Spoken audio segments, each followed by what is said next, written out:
राम राम। आज इस वीडियो में मैं आपको एक बहुत अच्छी जानकारी दे रहा हूँ। विवाह के लिए जब आप कुंडली मिलान करवाते हैं या खुद करते हैं, उसी के विषय में ये वीडियो है। आजकल क्या हो रहा है, आजकल सभी एस्ट्रोलॉजर बन रहे हैं। अपने मोबाइल में कुछ एक ऐप डाउनलोड कर लेते हैं, फिर जब कोई रिश्ता वगैरह आता है, कोई बात चलती है, तो अपने ऐप में ही वो डेट ऑफ बर्थ वगैरह डाल करके मिलान कर लेते हैं, देख लेते हैं 36 में से 18 गुण मिल रहे हैं, 25 मिल रहे हैं, 10 मिल रहे हैं, 32 मिल रहे हैं, और उस आधार पे वो हाँ या ना करके डिसीजन ले लेते हैं। ये एकदम भी गलत प्रोसेस है, बिल्कुल सही नहीं है ये बात। क्योंकि खाली आप गुण देख लिए, 36 में से इतने गुण मिल रहे हैं, यही पूरा प्रोसेस है कुंडली देखने का। अगर आप ऐसा सोचें तो ये गलत है। कुंडली मिलान में बहुत सारी चीज़ें देखी जाती है। मांगलिक दोष है या नहीं, भकुड़ दोष है कि नहीं, नाड़ी दोष है कि नहीं, लड़के लड़की की अलग अलग इंडिविजुअल कुंडली देखनी चाहिए। उस कुंडली में मंगल क्या स्थिति में है, सूर्य चंद्रमा क्या स्थिति में है, गुरु शुक्र क्या स्थिति में है, द्वितीयेश पंचमेश सप्तमेश क्या स्थिति में है, ये सब चीज़ें भी विचार करनी चाहिए। दोनों की अलग अलग कुंडली देखें कि आयु कैसी है, स्वभाव कैसा है, चरित्र कैसा है, ये सब चीज़ें भी बहुत मायने रखती है।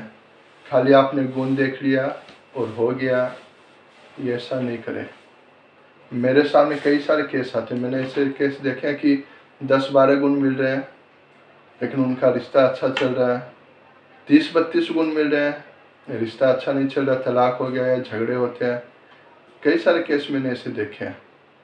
तो खाली एक गुण मिलान, मतलब 36 में से कितने गुण मिल रहे हैं, वही रिश्ते के लिए हाँ या ना करना, वही उसका बेस है। ये धारणा पूरी तरह से गलत है।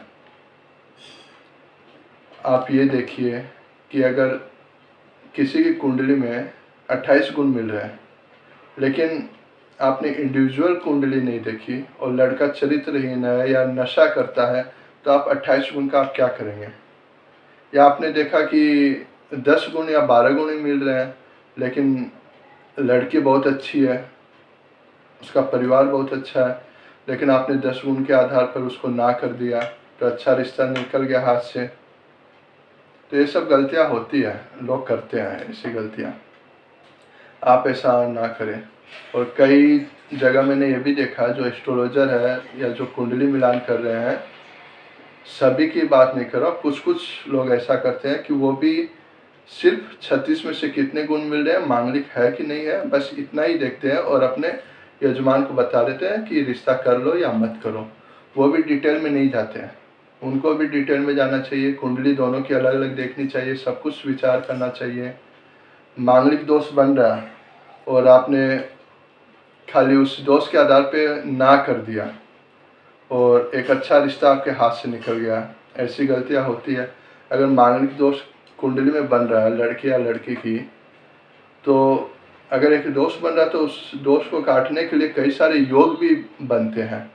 तो वो भी चेक कीजिए कि मांगलिक दोष जो है वो भंग हो रहा है कि नहीं हो रहा है। अगर भंग हो रहा है तो बहुत अच्छी बात है, नहीं हो रहा है तो आप उसकी मांगलिक दोष की शांति की आप पूजा करवा सकते हैं। इस तरह से एक अच्छा रिश्ता हाथ से ना निकले, ये आप कोशिश कर सकते हैं।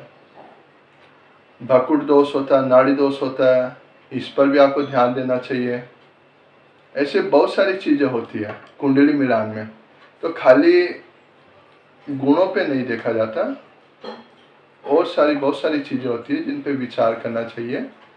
और खुद एस्ट्रोलॉजर ना बनके जो इसके जानकार हैं उनके पास आप जाइए, उनसे आप सलाह लीजिए, फिर आप कोई डिसीजन पे पहुंचिए। एक चीज़ और है, आजकल, पहले नहीं थी ये बात, आजकल है। आजकल रिश्तों में संतोष कम हो रहा है, ईगो बढ़ रहा है, धीरज नहीं है। तो ये भी बहुत बड़ा कारण होता है रिश्तों में अलगाव पैदा करने के लिए। तो ईगो को हटा करके उसकी जगह धैर्य लाना चाहिए, जिससे रिश्ता टिके। आशा करता हूँ मेरी बात आपके समझ में आई होगी, आपको अच्छी लगी होगी और आप इस पर विचार करेंगे। अगली बार फिर एक नया वीडियो लेके आऊँगा। धन्यवाद।